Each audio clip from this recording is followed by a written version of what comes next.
جو سورہ والضحیٰ ہے، آقا علیہ الصلوۃ والسلام نے ایک مقام پر خود اس کی روشنی میں ایک بیان فرمایا ہے، اور وہ بیان میری نگاہ میں اصح التفاسیر ہے فی الدنیا۔ شیخ الحدیث صاحب سورہ والضحیٰ کی روشنی میں ایک موقع پر آقا علیہ السلام نے خطاب کیا ہے صحابہ کرام سے، اور وہ معنن کی آیتیں معنن کوٹ کی معنن، اور اہل علم کے لیے ایک سند کی بات ہے۔ چنانچہ اس حدیث کی روشنی میں وہ بیان اصح التفاسیر لہذہ السورہ، کل تفسیروں سے اعلیٰ اور اصح تفسیر وہ بن گئی۔ یہ جو والضحیٰ پڑھی، کیا کیا اس میں نعمتوں کا بیان ہے، تو بس وہ میں اس حدیث پاک کے جو واقعے کا ایک جز سناتا ہوں، صرف جز۔ یہ بخاری شریف میں بھی ہے اور مسلم شریف کے یہ الفاظ ہیں۔ جب غزوہ حنین ہوا، مکہ جب فتح ہو گیا، مکہ معظمہ فتح ہو گیا، تو اس کے بعد پھر باقی قبائل بھی داخل ہو گئے اور قریش بھی داخل ہو گئے، اشراف عرب کے داخل ہو گئے اسلام میں۔ جب فتح ہو گئی، غلبہ ہو گیا، حکومت قائم ہو گئی، تو وہاں سے آقا علیہ الصلوۃ والسلام تشریف لے گئے پھر غزوہ حنین ہو۔ پھر اس میں قبائل، بڑے بڑے حوازن اور بڑے بڑے بنو سعد کے حوازن کے سارے لوگ مخالفت میں شریک ہوئے۔ اس کا تذکرہ قرآن مجید میں بھی آیا ہے، وَإِذْ أَعْجَبَتْكُمْ کثرتکم۔ 12,000 صحابہ کرام اس غزوہ میں اسلام کے لشکر میں شریک تھے۔ 10 سال کی تاریخ جو غزوات کی ہے، اس میں سب سے بڑا عدد تھا، سب سے بڑی تعداد تھی لشکر اسلام کی۔ 12,000 صحابہ سپاہی تھے لشکر اسلام کے لڑنے والے۔ اور آپ نے دیکھا کہ خود فتح مکہ میں جب آئے ہیں تو فتح مکہ، جب مکہ فتح ہوا ہے تو اس وقت 10,000 صحابہ آپ کے ہمراہ تھے، اور جب غزوہ حنین ہوا تو اور لوگ جو مقامی اشراف اور عرب کے قریش، بڑے بڑے پگدار ٹرائبل، بڑے بڑے قبائل کے سردار قریشی، تو 12,000 کا لشکر تھا، اور اتنی بڑی تعداد تھی۔ اور پھر قبائل چونکہ فتح ہو گئی، اسلام کو غلبہ ہو گیا، حکومت قائم ہو گئی پوری ایک طرح کی عربین پیننسولا پر، پورے خطہ عرب پر، تو پھر دیکھا دیکھی ہر کوئی شامل ہونے لگ گیا اسلام میں۔ تو صحابہ کرام کو ایک طرح کا انسانی اور بشری نفسیات کے تحت ایک گھمنڈ سی کیفیت پیدا ہو گئی، گھمنڈ کی سی۔ اس کو قرآن مجید نے کہا کہ یہ وہ جنگ تھی کہ تم اپنی کثرت پہ اترا گئے تھے، اپنی کثرت پر۔ میں اس واقعے کر رہا، یہ اس کے اندر بڑے معارف ہیں، بڑا تفصیلی، جو سورہ والضحیٰ کے حوالے سے صرف آخری جز ہے، صرف اتنا حصہ لے رہا ہوں، باقی چھوڑ رہا ہوں، پورا بیان نہیں کرنا چاہتا۔ قصہ کوتا یہ کہ بالآخر اس کے اندر بڑا آقا کی تصرفات کا ظہور ہوا، معجزات کا ظہور ہوا، اور ان کی جو کثرت پر نظر تھی اور اترانا تھا اور اس پر تکیہ کرنا تھا، اس کو چکنا چور کر دیا گیا۔ وہ بڑے تیر انداز تھے، بڑے تلوار چلانے والے، بڑے تیر انداز، تو انہوں نے اتنی جم کے لڑائی کی کہ وہ اکھڑ گئے۔ ادھر اسلحہ کم تھا تو مسلمانوں کے قدم اکھڑ گئے اور فوج تتر بتر ہو گئی، منتشر ہو گئی، بھاگ گئے، قدم اکھڑ گئے مسلمانوں کے لشکر کے۔ غزوہ حنین میں ہو گیا، پھر حضور کا معجزہ ظاہر ہوا، جب آجبتکم کثرتکم، جب کثرت کا پر اترانا چکنا چور ہو گیا یہ، اور سب منتشر ہو گئے، بکھر گئے، چند رہ گئے۔ ایک وقت تو ایسا آیا کہ ارد گرد آقا کے صرف 12 رہ گئے، ارد گرد بکھر گئے تھے، ایسا وقت آ گیا۔ تو اس وقت آقا علیہ السلام جب دکھا دیا کہ یہ تمہاری کثرت تھی اور یہ 12,000 کا لشکر تھا جس پر تم اترا گئے تھے غزوہ حنین میں، وہ یہ طاقت تھی، وہ یہ قوت تھی. تو اس چونکہ سب سے بڑی طاقت تھی مسلمانوں کی فوجی طاقت، عددی طاقت، ظاہری قوت. کل 10 سال کی تاریخ کا سب سے بڑا قوت اس لشکر کو تھی. دکھانا یہ تھا کہ تم 313 کے ساتھ لڑائی میں چلے تھے اور 12,000 تک کے لشکر کو پہنچے ہو. آج تمہیں دکھاتے ہیں کہ کسی کو خیال آئے کہ یہ تم اپنی کاوشوں سے جیتتے رہے تو وہ یہ صورت ہے تمہاری. جب تیروں کی بارش آئی تو قدم اکھڑ گئے سب. ادھر اسلحہ کم تھا. وہ بڑے تیر انداز تھے، عرب کے جوان تھے، کڑیل. ان قبائل کے لوگ تھے جہاں آقا علیہ السلام نے پرورش پائی تھی. بنو سعد کے قبائل کے لوگ بھی تھے. اور اسی میں بعد ازاں جو ہوا تو شیما حضرت حلیمہ سعدیہ کی بیٹی جو حضور کی رضائی بہن بھی تھی اور جو آقا کو پالتی تھی، وہ بھی ادھر سے آئی ہوئی تھی. اس وقت تک مسلمان نہیں ہوئی تھی. اور جب جنگی قیدی ہوئے اور باندیاں ہو گئیں تو مال غنیمت آیا تو شیما بھی ان میں گرفتار ہو کے آ گئی تھی. تو بڑے تیر انداز لوگ تھے. اس وقت آقا علیہ الصلوۃ والسلام نیچے اترے. اور یہ تو ہے بخاری شریف میں، مسلم میں، حدیث میں کثرت کے ساتھ. مگر واقدی نے اور طبقات ابن سعد انہوں نے لکھا ہے کہ جب نیچے ہونے لگے تو اونٹنی سمجھ گئی کہ آقا نیچے اترنا چاہتے ہیں. یہ بات انہوں نے لکھی. جب دیکھا کہ نیچے اترنا چاہتے ہیں تو اونٹنی خود زمین پر بیٹھ گئی تاکہ حضور کو اترنے کی تکلیف نہ ہو. اونٹنی بیٹھ گئی اور آپ نے اس طرح نیچے سے کنکریوں کی خاک اٹھا لی ہاتھ میں. تو کثرت کا جب خواب اور بھروسہ چکنا چور ہو گیا اور ہر ایک کو سمجھ آ گئی کہ جنگ فوجیوں سے نہیں جیتی گئی آج تک کوئی بھی جنگ. اس وقت آپ نے ایک مٹھی پر خاک اٹھائی اور کفار کی طرف پھینکی. فرمایا شاہت الوجوہ.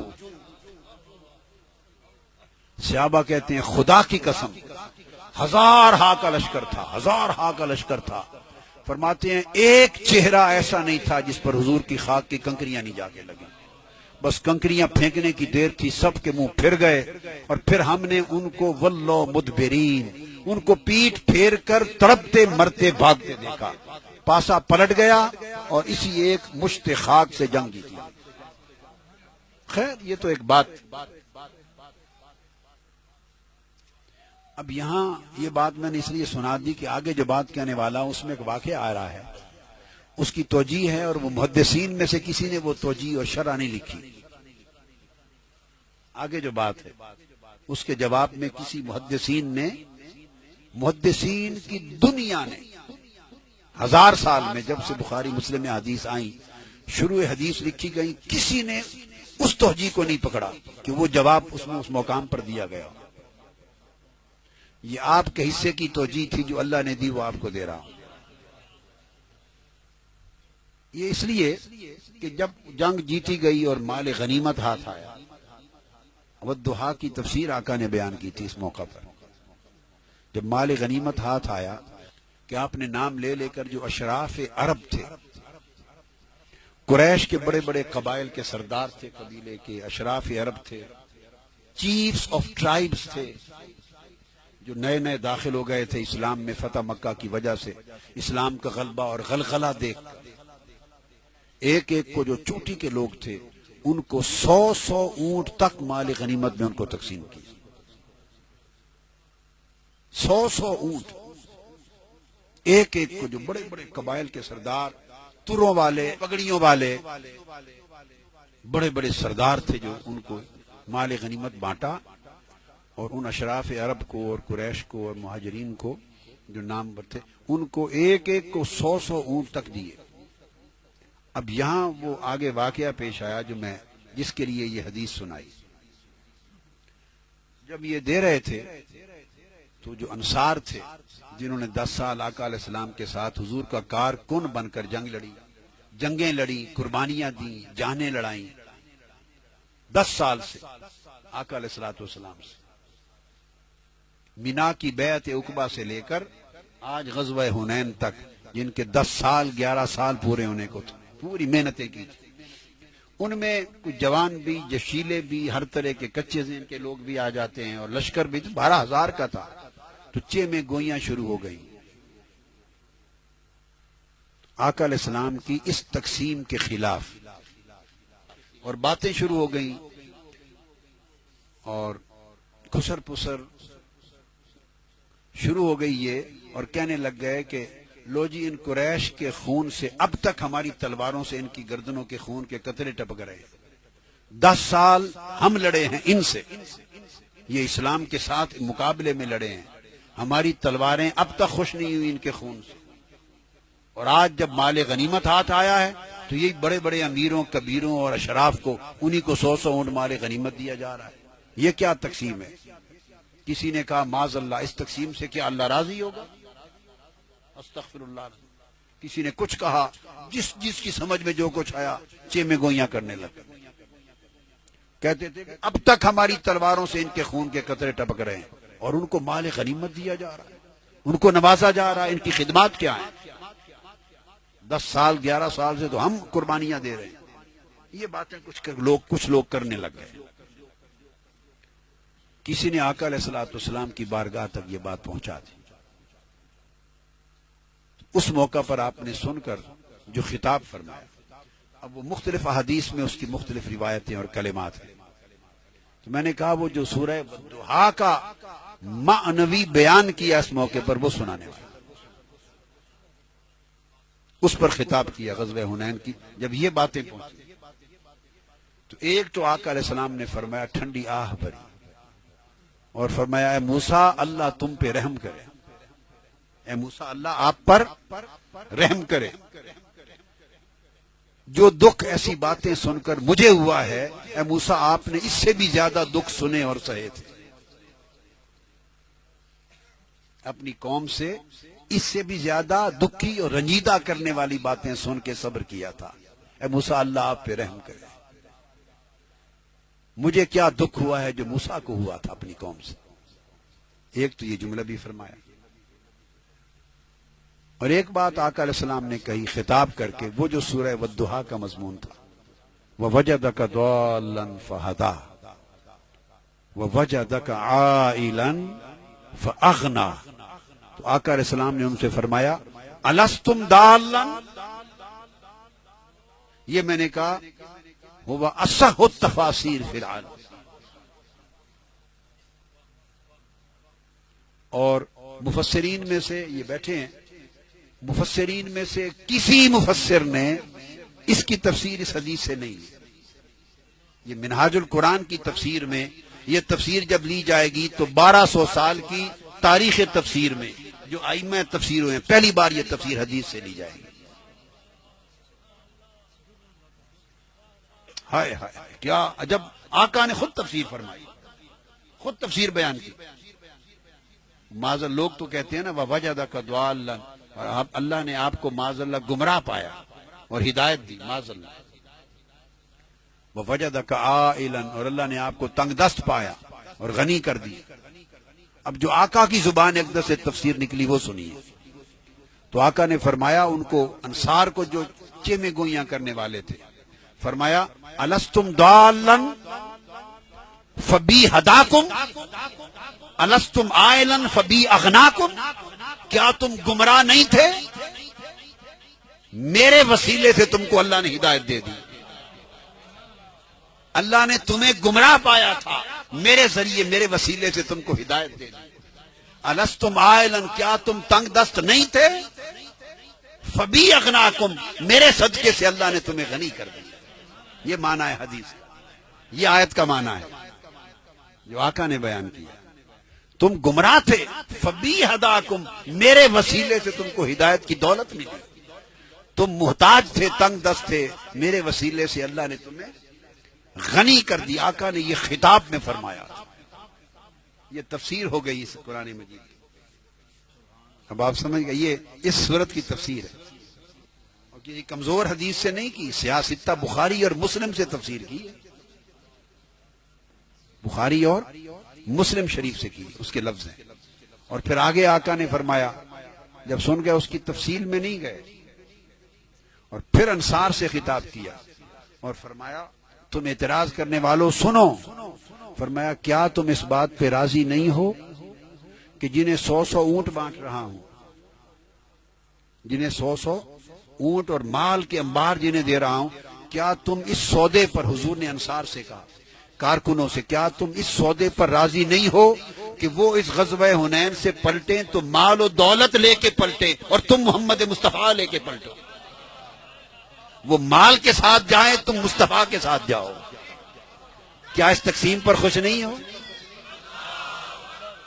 ان کے حصے میں 100 اونٹ مال اور دنیا دے رہا ہوں، تمہارے حصے میں اپنے آپ کو دے رہا ہوں۔ فرمایا اما تردون، کیا اس پر راضی نہیں ہو کہ وہ مال کے ساتھ جائیں؟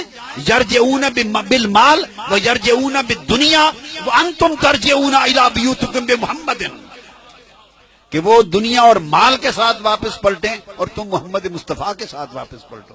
کیا یہ سودا قبول اور تقسیم قبول نہیں؟ وہ رونے لگ گئے، عرض کیا یا رسول اللہ ہم معافی مانگتے ہیں، یہ سودا قبول۔ اشارہ اس امر کی طرف تھا۔ پھر آپ نے فرمایا حدیث پاک میں کہ ان کی تعلیف قلب کر رہا ہوں، میرے عمل کی حکمتیں تمہیں نہیں معلوم ہوتی، کس موقع پہ میں یہ عمل کیوں کرتا ہوں، یہ کیوں کرتا ہوں، تمہیں کیا خبر ہے؟ یہ دیکھا دیکھی آ گئے تھے، اسلام میں آئے ہی مال غنیمت کے لیے تھے۔ جب دیکھا اسلام کا غلبہ ہو گیا، اسلام طاقت پکڑ گیا، عروج ہو گیا، یہ عروج مل گیا۔ یہ تم نے نہیں دیکھا کہ مکہ فتح کرنے کے دن تک ابو سفیان اس پلڑے میں تھا، مکہ فتح کیا، انہوں نے کلمہ پڑھا، اس سے بڑی تعلیف قلب کیا دیکھتے ہو؟ کوئی حکمت تھی؟ میں نے کہہ دیا جو ابو سفیان کے گھر میں آ جائے اس کو بھی امن مل جائے گا۔ تعلیف قلب کرتا ہوں۔ یہ تو جو فتح مکہ ہو گئی، غزوہ ہوا، مال غنیمت ملے گا، دنیا سب اسلام میں آ گئی، یہ آئے کس لیے؟ لڑنے تھوڑے آئے تھے، یہ گردنیں تھوڑے کٹوانے آئے تھے، یہ تو آئے ہی مال غنیمت کے تھے۔ تو جو مال غنیمت کے لیے آئے تھے انہیں مال غنیمت لٹا رہا ہوں، اور جو مصطفیٰ کے لیے آئے تھے انہیں مصطفیٰ دے رہا ہوں۔ جو میرے لیے آئے تھے انہیں اپنا آپ دے رہا ہوں، جو غنیمت کے لیے آئے تھے انہیں مال دے رہا ہوں۔ یہ آقا علیہ السلام نے۔ اور اب بتا دوں، وہ جو میں نے واقعہ حدیث کا پہلا حصہ بیان کیا کہ اس کو کسی نے توجیہ میں نہیں لیا، توجیہ میں وہ یہ بات تھی جو پہلے واقعہ، چونکہ بعد میں یہ ہونا تھا، تقسیم اس طرح کی ہونی تھی اور ان کا اعتراض بھی ہونا تھا اور آقا کا جواب بھی آنا تھا۔ اس سے پہلے وہ لڑنے والوں کی حقیقت کھول کے رکھ دی کہ تم تو وہ ہو کہ جب تیروں کی بارش ہوئی تو قدم ہی اکھڑ گئے۔ یہ جنگ جیتی کس نے ہے تم میں سے جو غنیمت مانگتے ہو؟ تم میں سے کس نے جنگ جیتی ہے جو مال غنیمت کا مستحق ٹھہرے؟ جس نے جیتی ہو وہ مال غنیمت لے جائے۔ تم تو قدم اکھڑ گئے تھے، منتشر ہو گئے تھے اور سارا میدان کفار لے گئے تھے۔ خاک جنگ تو جیتی ہے میری ایک مٹھی پر خاک نے، تو جس کی مٹھی نے خاک کے ذریعے جنگ جیتی ہے وہ مٹھی سے اب جس کو چاہے جو دے دے۔ تم نے کیا جیتا ہے؟ اس مشت خاک نے جنگ جیتی ہے، ایک مٹھی نے، تو اسی مٹھی سے جو چاہوں جس کو دے دوں۔ تم نے جیتی ہوتی تو تمہیں دے دیتا۔ اب سمجھے بات کو؟ اصل کہے بغیر یہ دکھانا مقصود تھا کہ اگر تو تم چاہو مال غنیمت کہ ہم نے جیتی ہے اور ہم نے اس وقت لڑی ہے اور ہمیں ملے، جن میں تم جیتتے تھے، لڑتے تھے، ملتا تھا، آج تو جنگ تم نے جیتی نہیں، آج تو ایک کنکریوں کی مٹھ نے، مشت خاک نے جیتی، تو اس ہاتھ نے جیتی ہے تو ہاتھ جس کو چاہے جو دے دے۔ یعنی کئی جواب تھے اس میں، کئی جواب تھے اس میں۔ کارکنان کے لیے، کسی تحریک میں کام کرنے والے کارکنان کے لیے بہت بڑا سبق اور نصیحت ہے۔ ان کو عمر بھر کارکنان کے جھگڑے اور دنگے یہی ہوتے ہیں، قربانیاں ہم دیتے ہیں، یہ فلاں ہیں، یہ فلاں ہیں، یہ فلاں لوگ ہیں، بس ایسے آ کے چڑھ جاتے ہیں اوپر، ایسے آ کے یہ ہو جاتا ہے، یہ ہو جاتا ہے۔ کارکنان ساری زندگی اپنی کمائی اسی سوچ میں برباد کرتے رہتے ہیں، اور آقا نے ان کو عمر بھر کے لیے ایک سبق دے دیا کہ کارکنان کا کام ہے کہ وہ عہدے، منصب، اونچے نیچے، عزت، اس کی تقسیم میں نہ جائیں، وہ دیکھیں کہ ہماری تقسیم میں کوئی اور آیا ہوا ہے، بس جس کو جس چیز کی ضرورت ہوتی ہے اس کو وہ دیا جاتا ہے، اور قربانیاں دینے والوں کو کوئی خود ملتا ہے، یہ فرق ہوتا ہے۔ سیدنا غوث العظم رضی اللہ تعالیٰ عنہ ہر روز جب باہر نکلتے تو آپ کے دیوان خانہ میں 2 نشستیں تھیں، ایک بڑے امراء کے لیے ایک غربا فقراء درویشوں کے لیے آپ آ کے تو زیادہ دیر جو بڑے بڑے عمراء وزیر اعظم خلیفہ خلفاء آئے ہوئے ہوتے تھے ان کے ساتھ بیٹھ جاتے اور جاتے ہوئے تھوڑی دیر درویشوں اور فقیروں کے ساتھ بیٹھتے. درویشوں نے ایک دن بات کی اپنے آپس میں کہ ہر روز صبح و شام ریاضت مجاہدے ہم کرتے ہیں صحبت میں رہنے کے لیے، روکھی روٹیاں ہم کھاتے ہیں، یہ خلفاء وزراء عمراء آ جاتے ہیں، زیادہ وقت ان کے ساتھ بیٹھتے ہیں، ہمیں ٹائم اتنا نہیں دیتے. دل آپس میں بات کی. اگلے صبح جب آقا سیدنا غوث الاعظم رضی اللہ تعالیٰ عنہ نکلے تو ان سے جا کے فرمایا اس تقسیم سے خوش نہیں ہو کہ جسم ان کے قریب کرتا ہوں، روح تمہارے قریب رکھتا ہوں. وہ جسم کے لیے آتے ہیں سو جسم ان کے پاس بٹھاتا ہوں، جسم ان کے پاس بٹھاتا ہوں، تم روح کے لیے آئے ہو، روح تمہارے ساتھ رکھتا ہوں. یہ آقا علیہ السلام کی سنت حکمتیں ہوتی.